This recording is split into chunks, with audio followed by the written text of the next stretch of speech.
Did television shows when I was younger, they would take us to media training, or they would call it, Disney 101 or something like that, where you would go and they would give you a notebook and pens and pencils and paper, and they would say, okay, you're going to post 3 times a day. Something happened at Disney that nobody saw coming, and it hit like a freight train behind velvet curtains. Deep inside Burbank's headquarters, just as production was gearing up for its next massive push, Disney pulled the trigger on a quiet but devastating move. They cut Rachel Zegler from Snow White. This wasn't a graceful exit. This was a full-scale erasure. Executives didn't schedule a send-off. There was no heartfelt farewell tour. Her name didn't get a final moment in the spotlight. It is a Disney film. It should be a hit. Snow White, who could have more name recognition than Snow White? Everybody knows what Snow White is about. Everyone knows about it. It's big. Instead, Disney moved in silence. Her involvement was stripped from internal memos, her social media marketing connections were severed, and most shockingly, her promotional licensing rights were pulled from upcoming merchandise. One minute she was Disney royalty, the next she was off the grid, and no one outside of the studio saw it coming. Behind the scenes, this decision had been weeks in the making. Rachel Zegler had been the centerpiece of Disney's live-action reboot campaign for over a year. She'd been chosen to carry the legacy of one of Disney's most iconic characters, a role that had been untouched in live-action form for nearly a century. It looks beautiful, but I don't know anything about her. So it's hard to develop some sort of admiration or connection with women when they're written very two-dimensional. And Disney had already spent millions positioning her as the next generation princess. Elaborate costume tests, high-end promotional shoots, scripted interviews with legacy media. They rolled out the red carpet before cameras even started rolling. The investment was clear. Zegler was Snow White, but the tide turned fast. In the months leading up to production delays, Rachel's comments about the original 1937 film began to circulate, and not in the way Disney expected. Rachel Zegler just keeps making things worse with the Walt Disney Company. The more that she tries to defend this movie, the more that she tries to spew her agenda onto the general public, it's only making matters worse, not just for Bob Iger, but for whatever is left of the image of Disney as a whole. Her interviews, which dismissed the traditional love story and labeled the prince as creepy, triggered a social media firestorm. Clips racked up millions of views, flooded YouTube reaction channels, and sparked boycotts before the movie even had a release date. Disney panicked. Internal documents reviewed by financial analysts show the company conducted a full brand audit. The movie has all kinds of problems that could be pinned partly on the producer. Like, the producer did not do a good job. Nobody who produced this movie did a good job. Reports from consumer testing indicated a sharp drop in approval for the project, especially among parents, nostalgic fans, and even casual viewers. It wasn't just about hurt feelings, it was about dollars. Market research showed the film's appeal had plummeted in key demographics, and licensing partners began quietly backing out. Major retailers halted orders on Snow White branded dolls and costumes. She believes that she should be able to express herself and speak her truth, or whatever nonsense, regardless of the consequences to everybody else. Ad campaigns were frozen. Investors began asking questions. It wasn't just a PR issue, it was a financial liability. At that point, the studio made its move. Disney executives initiated what insiders describe as a rapid talent transition. Jenna Ortega was brought in under strict NDA conditions. Meanwhile, Rachel, who had no public scandals beyond her interviews, was left in the dark. Infusing messaging is not what we're up to, Iger said. We need to be entertaining. And one of the most basic is the responsibility to control yourself and comport yourself a certain way publicly. According to verified talent agency reports, she wasn't informed of her removal until after meetings with Ortega had already begun. By the time she found out, new concept art was in development, revised script drafts were circulating, and Ortega had begun early-stage fittings for the costume redesign. Rachel wasn't just replaced, she was ghosted. And the public? Left with silence. No official explanation, no press statement, no attempt to smooth things over. Just one day, Rachel Zegler was Snow White. So that you don't harm the project and thereby harm all the hundreds of other people who are working on it. The next day, she wasn't. Jenna Ortega wasn't a last-minute panic hire. She was the result of a deliberate, months-long plan inside Disney's upper ranks to rescue a sinking ship. After Rachel Zegler's public image began dragging the Snow White reboot into dangerous territory, Disney's executive board combed through every rising actress in Hollywood to find someone who could not only erase the controversy, but rebuild trust. Jenna fit that need perfectly. Her resume was solid, her fan base massive, and most importantly, her name was clean. No political outbursts, no viral drama, no history of disrespecting legacy franchises. She had already proven her power to drive views and dominate online trends with Netflix's Wednesday, which shattered streaming records and triggered a global merchandising frenzy. Her performance drew critical praise, and her quirky, confident energy clicked with both Gen Z and older audiences. By the numbers, she was everything Rachel wasn't. Reason Snow White is called Snow White in this version of the film, because of course she is not white as snow, is because she and her family go through a snowstorm and survive the snowstorm, and so it's a mark of her resilience. That's why she's called Snow White. Bankable, buzzworthy, and unproblematic. Disney didn't just cast her, they restructured the entire campaign around her. Internal marketing documents filed during Q1 of 2025 show a complete overhaul of promotional assets. Every trailer, character poster, and teaser featuring Zegler was shelved. Design teams were ordered to create a new aesthetic for the reboot, centered around Ortega's darker, moodier on-screen presence.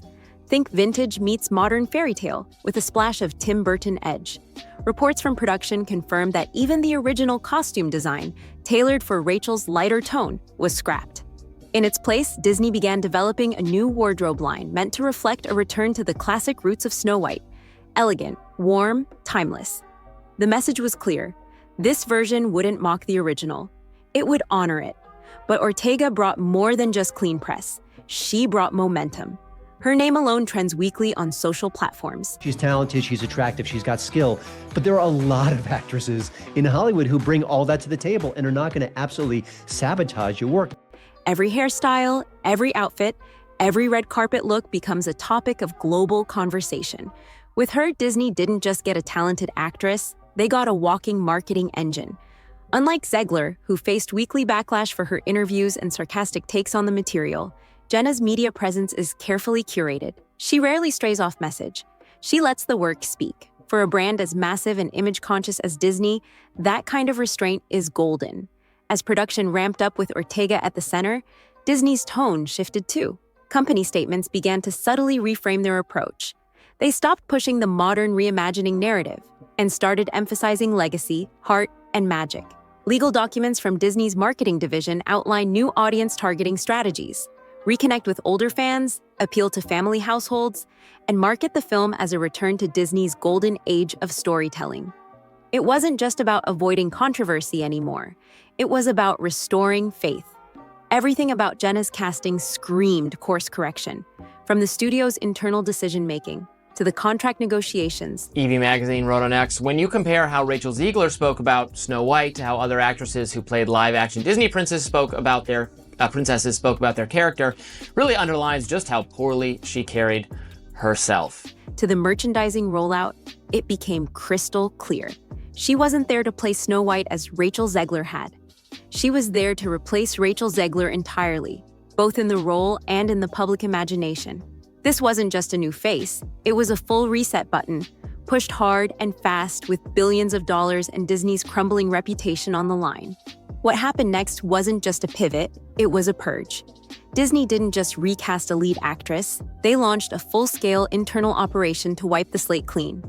From top-level production to the smallest merchandising detail, anything associated with the original Rachel Zegler-led version of Snow White was systematically dismantled. Behind the scenes, executives ordered what internal communications described as a comprehensive legacy reset. This meant scrapping already completed footage, canceling licensing contracts tied to Rachel's likeness, and halting international promotion deals that had been in place since early 2023. Jonah Platt, whose father helped produce the latest Snow White film, had some very harsh words for star Rachel Zegler. For context, Variety wrote a report recently titled Inside Disney's Snow White Fiasco, Death Threats, Beefed Up Security, and a Social Media Guru for Rachel Zegler. According to legal documents filed with Disney's licensing division, Several previously approved product lines, including a Rachel-based Snow White doll, lunchbox series, and streaming ad campaign, were formally terminated under breach-free exit clauses. These weren't just business moves, they were damage control. What triggered this aggressive response was the deepening fallout from Rachel's public statements. By the time her most infamous interviews had racked up over 30 million views across TikTok, YouTube, and Instagram, Disney's brand perception was tanking. The term woke Snow White was trending for all the wrong reasons, used in heated debate across TV panels, blogs, and podcasts. It wasn't just conservative backlash, it was widespread consumer fatigue. Across multiple focus groups conducted by Disney's internal research team, parents expressed discomfort with the direction the film was taking, labeling it unrecognizable and too cynical. Marketing analysts within the company flagged alarming dips in projected box office revenue. Forecasts dropped by over 40% compared to original projections. It became a clear threat to shareholder value. That's when Disney took the nuclear option. Rachel Zegler was not simply benched. She was frozen out of the franchise completely. Not only was she removed from promotional material, but company insiders confirmed she was not even consulted during the rewrite process. Studio scheduling records show that script meetings with Jenna Ortega began before Rachel was officially notified of her removal. That's how fast the studio was moving. By the time Rachel's team caught wind, new costume fittings had already started. The art department was rendering fresh concept visuals. Storyboard artists had restructured key scenes to reflect the new tone. This wasn't a transition. It was a replacement campaign executed with surgical precision. Even within the company, the speed of the pivot shocked employees. Several teams had been deep into post-production and digital renderings using Rachel's performance data. When orders came in to wipe those files, some departments had to reconfigure months of work in days. According to archived task logs from the studio's digital effects unit, the internal code name for the reset operation was Snowfall, a term reportedly meant to symbolize the burial of the first version of the film. Entire marketing budgets were reallocated. Commercial deals for international premieres were suspended. Disney's global PR division launched a revised rollout strategy emphasizing respect for tradition and restoring fairy tale magic. A hard contrast from the original campaign that had positioned the film as a feminist subversion of the classic. And Rachel? She was left completely in the cold. No statement, no exit interview, no public acknowledgement of her work. Her digital presence in Disney's content ecosystem vanished. Training platforms for cast branding no longer featured her likeness. She wasn't just let go, she was erased. Disney's decision sent a powerful, unmistakable message. This reboot wasn't going to limp into theaters carrying the weight of controversy. It was going to start over clean, with Jenna Ortega at the helm and the past locked away behind studio walls. With Jenna Ortega now locked in as the new face of Snow White, Disney didn't just change the cast, they changed the message. Every element of the reboot's public narrative was re-engineered to reflect the company's new direction. Modern, yes, but no longer combative, sarcastic, or dismissive of the original 1937 classic.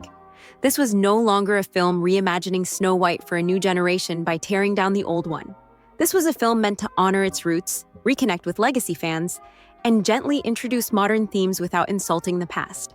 The difference was deliberate, and it started with the script. Updated script filings submitted to the Writers Guild in early 2025 reveal a major rewrite across key scenes. The prince, previously described in earlier drafts as largely absent and unnecessary to the plot, was reinserted as a vital character, given a defined arc and emotional weight. The famous true love's kiss moment, once removed entirely, was reinstated, but reframed in a respectful, emotionally grounded context. Instead of dismissing traditional fairy tale elements as outdated or problematic, the new version leaned into their symbolism, weaving them into a broader message of courage, kindness, and inner strength. Studio notes emphasize the importance of tone. The story needed to be uplifting, magical, and emotionally authentic. Not preachy or revisionist, this tone shift wasn't limited to the script. Marketing teams were given new directives that scrubbed all previous campaign messaging. The phrase, "not your grandmother's Snow White," which had appeared in early promotional drafts, was deleted across all platforms. In its place came nostalgic language focused on rediscovering the magic, reigniting the wonder, and returning to the story that started it all. Archived creative briefs from Disney's global brand division revealed a detailed plan to target 3 core audiences: lifelong Disney fans, young families, and Gen Z followers of Jenna Ortega. Ads were redesigned to showcase enchanted forests, regal ballrooms, and moments of warmth, not action-heavy feminist monologues or sarcastic commentary. The visuals looked and felt like classic Disney, but with updated polish. Jenna's casting also allowed Disney to realign its press strategy. Under Rachel Zegler, the PR narrative had spun out of control, one viral interview after another, each adding fuel to an already raging fire. With Jenna, the studio clamped down. Media appearances were selectively scheduled. Talking points were tightly controlled, no off-script moments. Ortega's interviews focused on her excitement to honor the original and her deep respect for Disney's legacy. She didn't mock the old film, she praised it. She didn't challenge the prince's role, she welcomed the romance. Her words became a stark contrast to Rachel's tone, and the public noticed. Online sentiment flipped, where the previous version was being mocked as a woke lecture in a fairy tale wrapper. This version was being cautiously welcomed as a return to form. Internally, Disney executives saw this new narrative as essential to survival. Financial reports revealed the live-action remake division had been underperforming for several quarters. The backlash to The Little Mermaid had already left scars. Snow White, as one of the studio's crown jewels, couldn't afford another misstep. Emails between marketing heads and project leads, uncovered through corporate filings, made it clear. The reboot had to win back the audience. Not win an argument, not make a statement. Win hearts. That meant giving people what they loved about Disney in the first place: emotion, romance, timeless storytelling, and wrapping it in a package that felt new, but not forced. And so, with Jenna Ortega leading the way, Disney did what few thought possible. They turned back time, not literally, but thematically, spiritually, and emotionally. The cold, combative tone that had defined the first phase of the project was gone. In its place was a film that felt like Disney again. The studio stopped trying to fix what wasn't broken. Instead, they chose to restore what had been lost: magic.